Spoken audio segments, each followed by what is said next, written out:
বিসমিল্লাহির রহমানির রহিম। বাংলাদেশ জামাত ইসলামী শাহপুরান পূর্ব থানা কর্তৃক আয়োজিত প্রচার মিছিল পরবর্তী সমাবেশের সংগ্রামী সভাপতি পূর্ব থানার সংগ্রামী আমির জননেতা শামীম আহমদ, আমাদের মধ্যে বিশেষ অতিথি হিসেবে উপস্থিত রয়েছেন বাংলাদেশ জামাত ইসলামী মনোনীত কমলগঞ্জ এবং শ্রীমঙ্গল আসনের সম্মানিত সংসদ সদস্য প্রার্থী সিলেট জেলা বারের সংগ্রামী সিনিয়র আইনজীবী মহানগর জামাতের সংগ্রামী সহকারী সেক্রেটারি জননেতা অ্যাডভোকেট মোহাম্মদ আব্দুর রব, বিশেষ অতিথি হিসাবে উপস্থিত রয়েছেন বাংলাদেশ জামাত ইসলামী সিলেট মহানগরের অন্যতম সহকারী সেক্রেটারি জননেতা জনাব জাহিদুর রহমান চৌধুরী। আমাদের জীবনের একটা গুরুত্বপূর্ণ অংশ অতিক্রম করেছি পার্শ্ববর্তী কলেজ এমসি কলেজে। সারা বাংলাদেশের মধ্যে টিনাগর পয়েন্ট একটা ট্র্যাক পয়েন্ট হিসাবে পরিচিত ছিল। তৎকালীন ফেসিবাদের দূষর যারা ছিল এই এলাকায় চাঁদাবাজ সন্ত্রাসী এবং মাদকের অভয়ারণ্যতে পরিণত করেছিল। আল্লাহর অভিশাপ পড়েছে, জাতি ঐক্যবদ্ধ হয়ে তাদেরকে এই দেশ থেকে বিতাড়িত করেছে। আমরা যদিও মনে করি এরা দেশ থেকে বিতাড়িত হয়েছে, এটা সঠিক নয়। এরা বিভিন্ন জায়গায় আত্মগোপন করে বসে আছে। জুলাই বিপ্লবের যারা শাহাদাত বরণ করার মধ্য দিয়ে এদেরকে বিতাড়িত করেছে, তাদেরকে আমরা শ্রদ্ধার সাথে স্মরণ করছি। প্রিয় ভাইরা আমার, আজকেও পর্যন্ত আবার রিক্সা ড্রাইভার, সিএনজি ড্রাইভার সব পরিবহন শ্রমিক, কৃষক শ্রমিক, আপামর তৌহিদি জনতা, তাদের বুকের পাথর এখনো সরে নাই। বাংলাদেশের প্রত্যেকটা থানায় থানায় উপজেলায় এখনো চাঁদাবাজি চলছে। এই ধরনের চাঁদাবাজি অব্যাহতভাবে চালানোর জন্য আমরা জুলাই বিপ্লব সংগঠিত করে নাই। আমরা যারা ঐক্যবদ্ধভাবে জুলাই বিপ্লব সংগঠিত করেছিলাম, আমাদের সাথে যে সমস্ত রাজনৈতিক নেতৃবৃন্দ ছিলেন, আজকে আগামীর একটা সুন্দর বাংলাদেশ গঠনের জন্য আমরা আজকে ঐক্যবদ্ধ। এই পুণ্যভূমি সিলেট থেকে আমরা ঐক্যবদ্ধ আন্দোলন শুরু করতে চাই। আমরা প্রমিস করতে চাই, আমরা শপথ করতে চাই, কোন চাঁদাবাজকে, কোন সন্ত্রাসীকে, কোন ছিনতাইকারীকে আমাদের দলে আমরা জায়গা দেব না। জুলাই বিপ্লবের স্টে করলে আমরা যদি ঐক্যবদ্ধভাবে এই সিদ্ধান্ত নিতে পারি, আগামী দিন হবে মজলুমের বাংলাদেশের পক্ষে।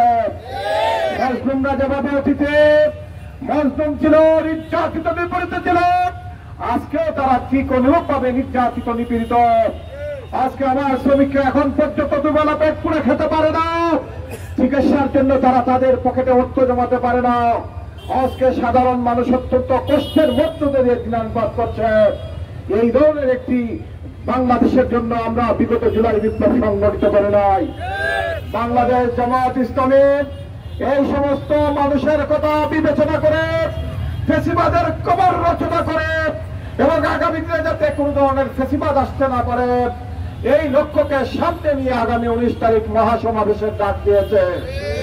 আমাদের লক্ষ্য এবং টার্গেট ফেসিবাদের আমলে যারা গণহত্যা চালিয়েছে সুষ্ঠু তদন্ত করার মধ্য দিয়ে অতিক্রমে তাদের বিচার বাস্তবায়ন করতে হবে।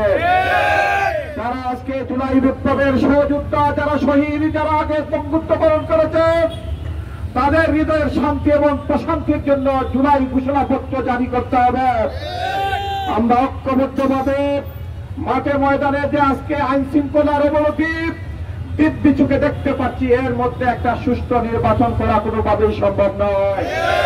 সুতরাং যারা ল অ্যান্ড অর্ডার সিচুয়েশন বাস্তবায়ন করছেন, যারা জনপ্রশাসনে আছেন, তাদের প্রতি আমাদের উদাত্ত আহ্বান, অনতি বিলম্বে এই সমস্ত মাঠের শৃঙ্খলাকে ফিরিয়ে আনুন। নাহলে জুলাই বিপ্লবে ফেসিবাদকে যারা বিতাড়িত করেছিল, তারা আবার ঐক্যবদ্ধ হয়ে আপনাদেরকে ক্ষমতা থেকে বিতাড়িত করবে।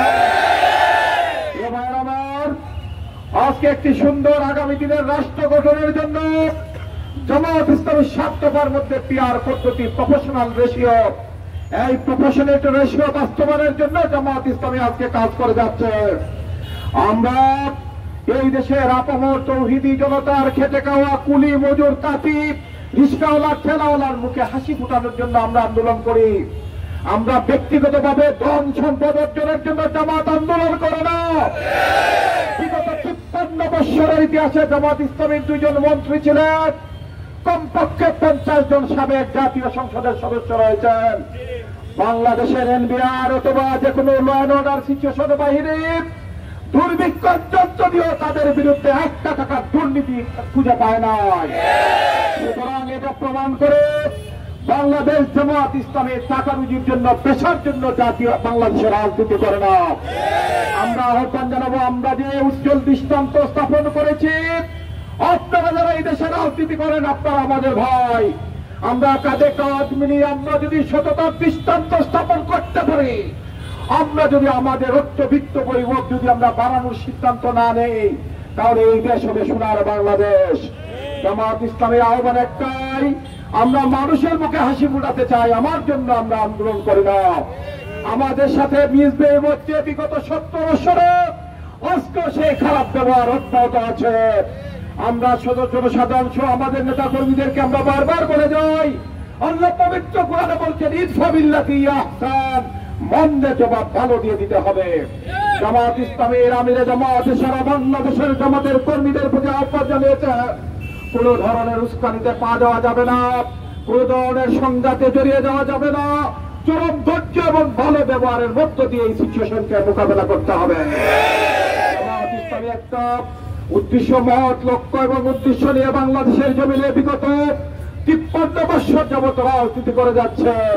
লক্ষ্য এবং উদ্দেশ্য হল আল্লাহর জমিনে আল্লাহর দিন কায়েম করা। আল্লাহর জমিনে আল্লাহর দিন যদি কায়েম হয়, আল্লাহর একটা মাত্র বিধান, জাকাতের বিধান যদি বাস্তবায়ন হয়, তাহলে দেশের পরিবার গরিব থাকবে না।